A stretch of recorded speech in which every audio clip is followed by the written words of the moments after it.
What's up, y'all, and welcome to another episode of Worldly Church Girl. It's your girl, your host, Lillian Harshaw. On today's show, I have the honor to introduce to you an author, the 2019 Web Guru Award winner. She has a master's in arts and computer science, and she is the owner of 4 different successful businesses. It gives me such honor to introduce to you Yasha Sterling. So let's start at the beginning. You are 25 years old and you decide that you want to leave Mississippi and move to Chicago. And you went through a lot of life issues, lost some jobs, you had your heart broken, money issues, medical issues, and you almost lost your home. And look at you now. Now you have 4 businesses. Not that one was enough. You needed 4. You got 4 businesses. Yeah. You're an author. And then you couldn't just get a degree. You had to get a master's degree in computer science. You finished college with a 3.6 GPA. And then you rank in the upper 5% of the African American women, not just in a region, but in the United States. I mean, come on now, sis. And then and then you're the second African American woman to complete a program at St. Xavier University. Yes, they have a program there. It's where you combine business and computer science. So I have a dual degree in both business and computer science. Just kind of you want to know technology, but technology is worthless if you don't know the business side. So I've just been blessed to know both, and I got a degree in both. And then you won countless awards, including in 2019, you won the Web Guru Award. Yeah. See, this is moments where I wish I had a button that had the applause on it.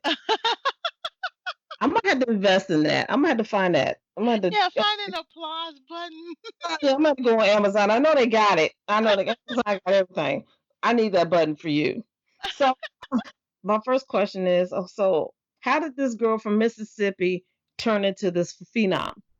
Because I'm one of those. Growing up in Mississippi is a challenge all in its own. And even now to this day, you know, living in Mississippi, you don't really see a lot of progressiveness, for lack of better term. You don't really see a lot of growth. So for somebody who has dreams, somebody who's ambitious, somebody who wants better in life, that was me. So in Mississippi, I would just sit around, and we would. I even where I'm from, even to this day, you can still see cotton. So, so those type of things give you motivation to like now. I left home when I was 18. As soon as I graduated high school, I went to college and I never really looked back. I would come like, on the weekends for like a football game or holidays, but as far as like living, no.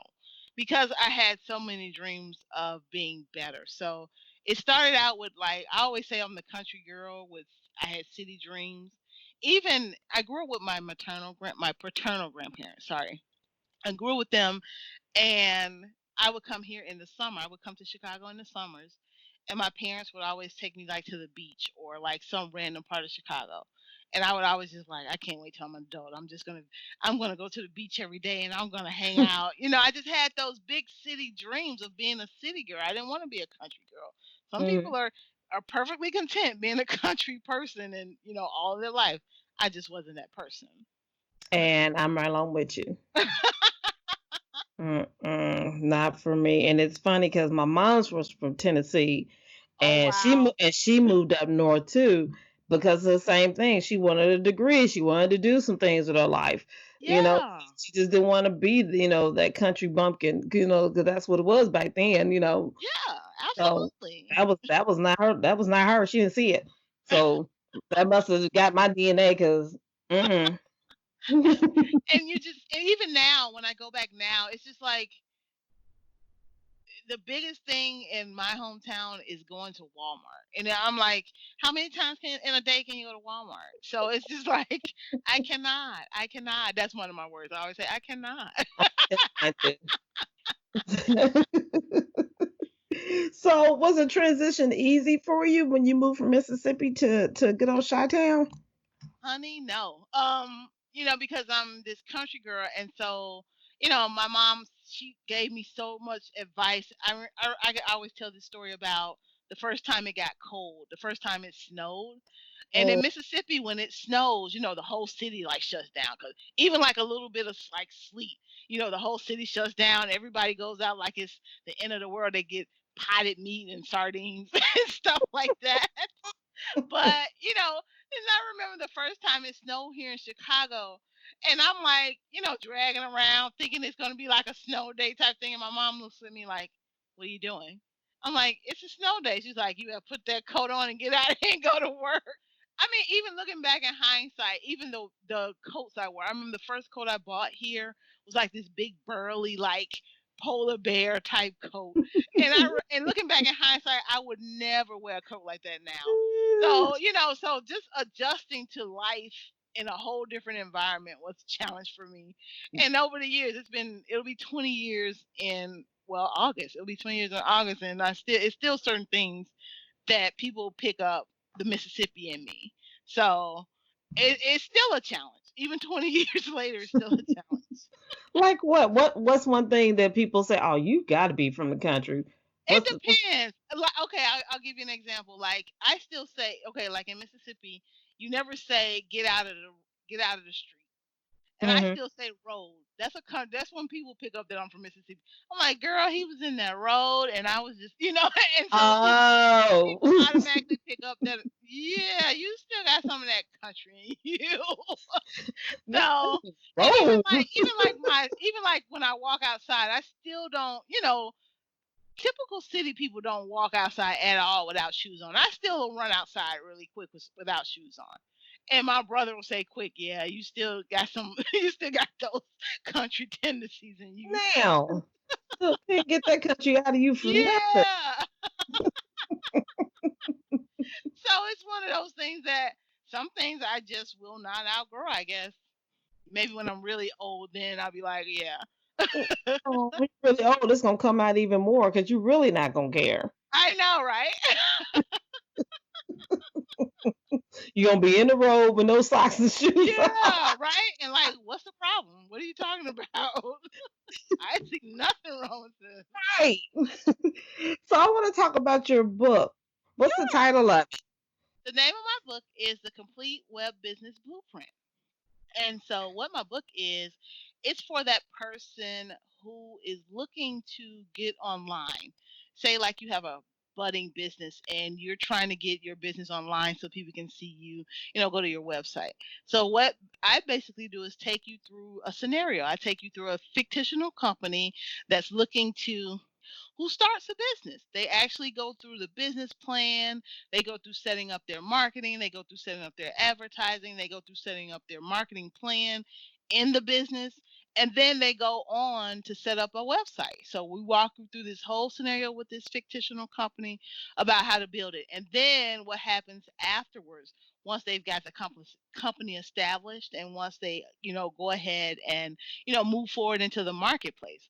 So it takes you into the, and rather than it being like a book of, I didn't want it to be a technology book that says, okay, this technology, because I knew I wanted it to be a layman's terms book. So hmm that's basically what it is. It's a book that helps you get online without all the technical jargon in there.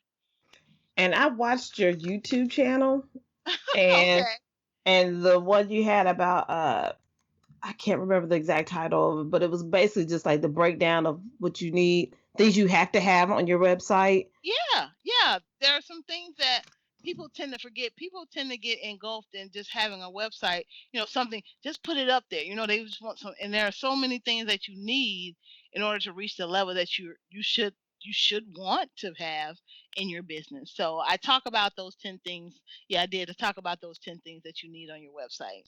And when I tell you, it was three of those things I did not have on mine. And I felt so bad. I immediately stopped, like paused it. I was like, okay, let me get on my website. I think I stayed up for like 5 hours, like Oh my God, really? Yes, I had to revamp my website after I heard that. I said, "Oh, that is so messed And up." see, those are the things, I try to, kind of impart those those bits of wisdom with people. Certain things people come to your website looking for, they need to see them. And even, some things, legally, looking at legal things that you need to have on there that you do not, and so, I just try to impart that wisdom every now and again. Now, what's harder, creating someone else's website or your own website? Well, mine, see, I tinker with mine on a daily. It's always something. It's kind of like, like if you're the designer of a dress, Mhm. you're gonna be more the person might be like, "Oh, this is fine, this is great." You're like, "No, there's a little, you know, stitch right there that I didn't get," or "No, there's a little dot that I see right there I need to move." There's always gonna be that person. I'm that person that I'm always tinkering with mine. I feel like something's missing, or I feel like I could do something better. So it's definitely hard when you're working on your own rather than someone else's, because the things that that person may be like okay with, but you're like, no, I think you need this, or no, I think you need that. And sometimes, I have to scale back. I have to, just walk away. Mhm. Because you can't do everything at once, and you really can't. And it's always going to be one thing about a website, it's an ongoing process. So it's never Yes. really fully done. It's always something that you can improve on. So that's why I feel like, so I took a long way around to answer your question to say No, I you're tend no, I, it's I, I perfect. tend to I tend to work on mine more because I know those ins and outs rather than a client does. Mhm. Yeah. Now, so you said every day you work on it. So how much time would you say on a typical day you look at your website and figure, fiddle with it?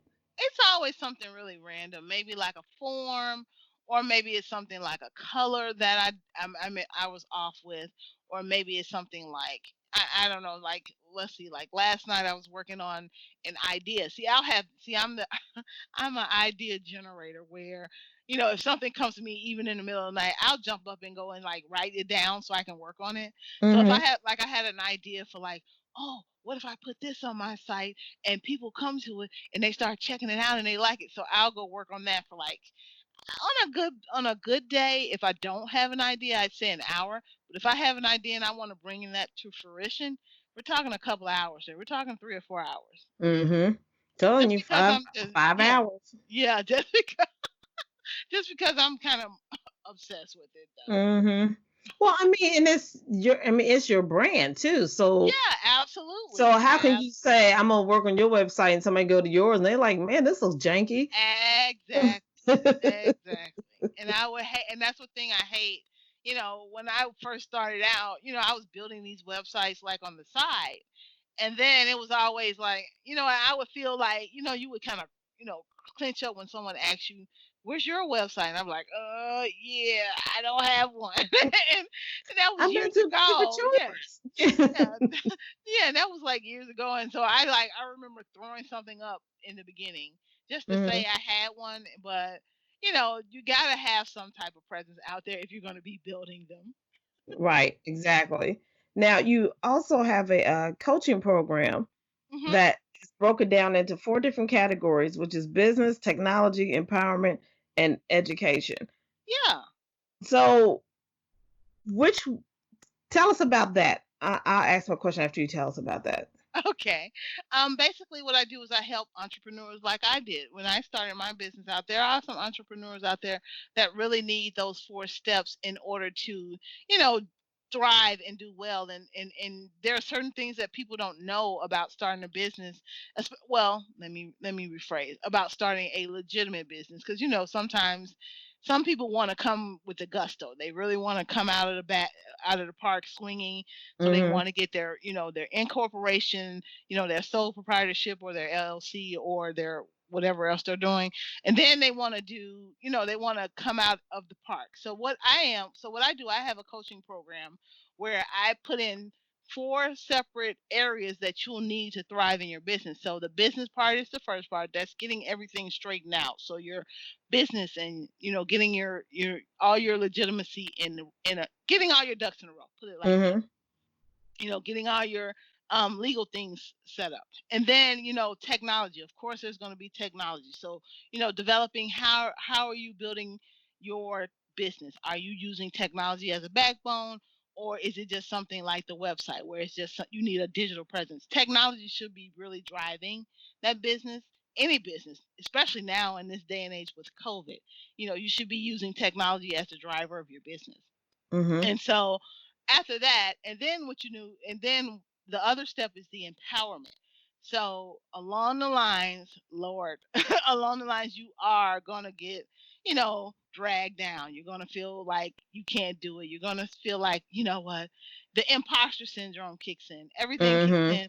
So there's an empowerment part that I kind of impart in my program, and then the education is the ongoing process of kind of teaching you the things that you'll need to continue to move forward, the maintenance part of your business, checking in, seeing how what's working. Is your marketing working?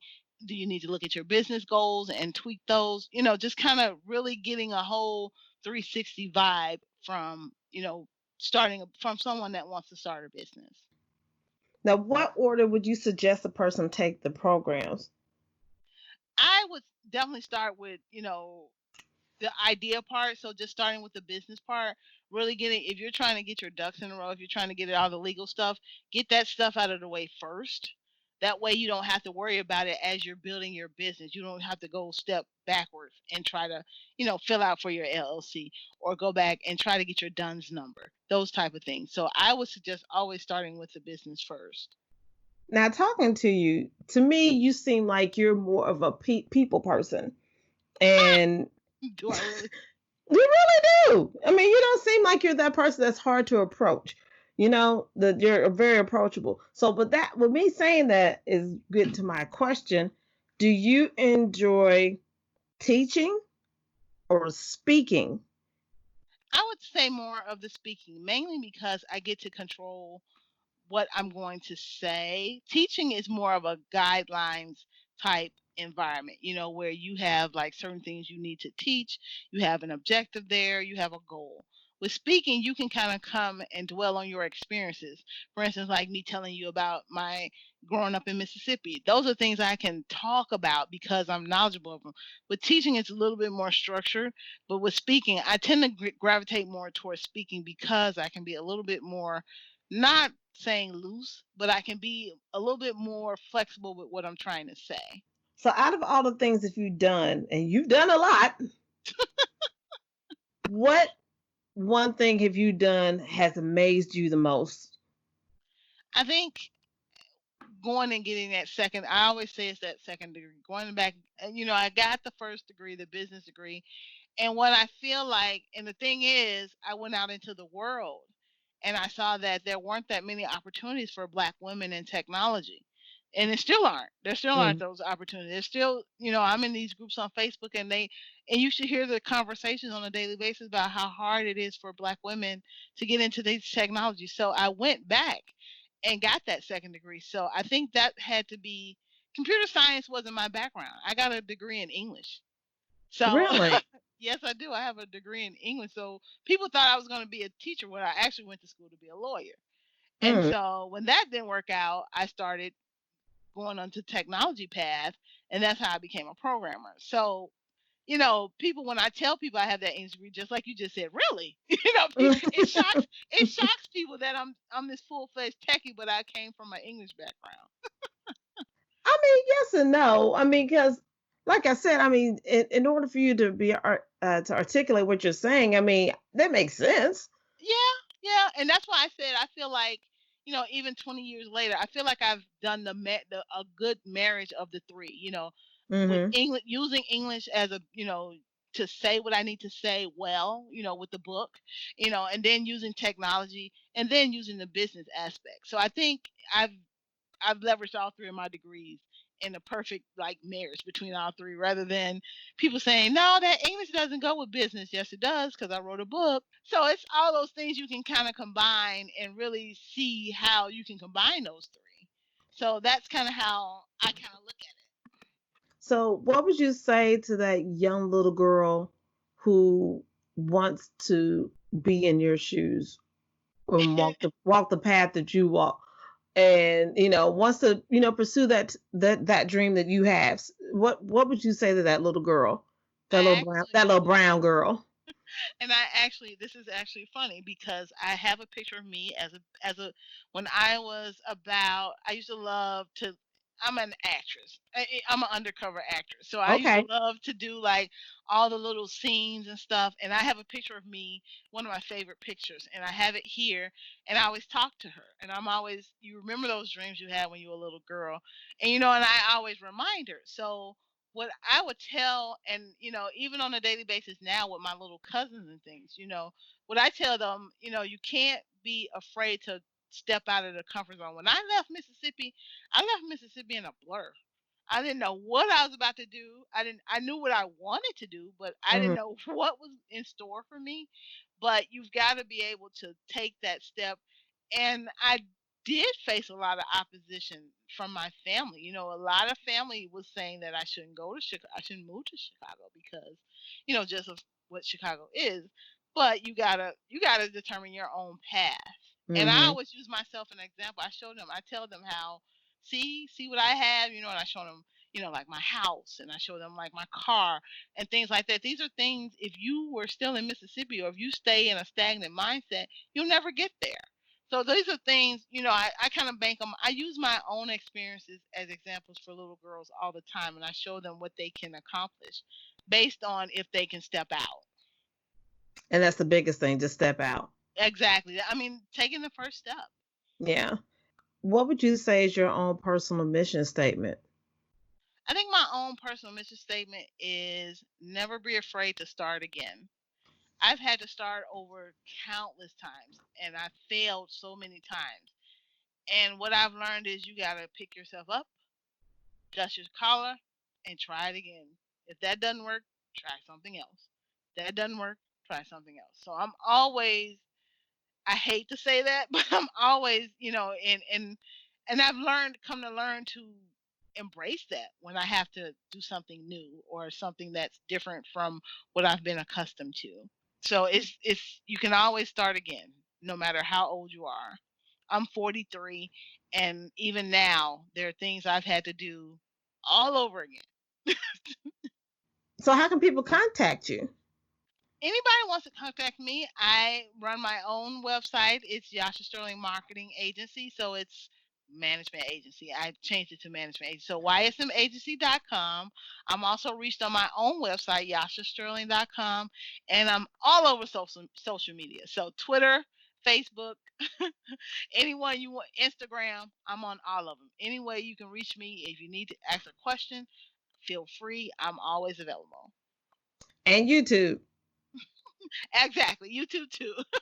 I was just saying because you just don't know. I was so upset with myself. I was like, "Are you serious? How can I not have that on there?" Oh, Absolutely. okay. I got one more question for you. Ready? Sure. All right, here we go. So, if you could have any theme song be your theme song when you walked into a room, what would it be and why? It is. And I will tell you why. It's Beyonce's Freedom. Because I always say, I'm going to keep running because the winner doesn't quit on themselves. So if that was my theme, if that could be my theme song every day, any day, and you should see when it comes on how I just act a fool. And I pointed everything. I even wanted, that video she did. I think she was on the BET Awards where she's stomping in the water. I'm like, Yes. yeah, yeah, yeah. And so You in that water with her. yeah. She said, I'm gonna walk through the water. And what else she says? She says, tell the storm I'm new or something like that. Yes, yes. So Right now. so that's me all day. Go ahead, barefooted with braids. Yes, yes, yes. All day. Now, I ain't even mad at you. That's what's up. Well, thank you so much. This was fun. Yes, it was. Absolutely. All right, thank you. Thank you. Good one. Bye. Thank you, Yasha, for being on my show. I truly enjoyed you. You were such a pleasure. You have proven that you can be anything you want to be as long as you put your heart and mind to it. And if you'd like to be on Worldly Church Girl, click the link below, shoot me an email, and let's see what we can do with that thing. And have you subscribed? Please tell me you subscribed. If not, hit that subscription button. You don't want to miss another episode. I guarantee it. And as always, thanks for joining your one and only Worldly Church Girl.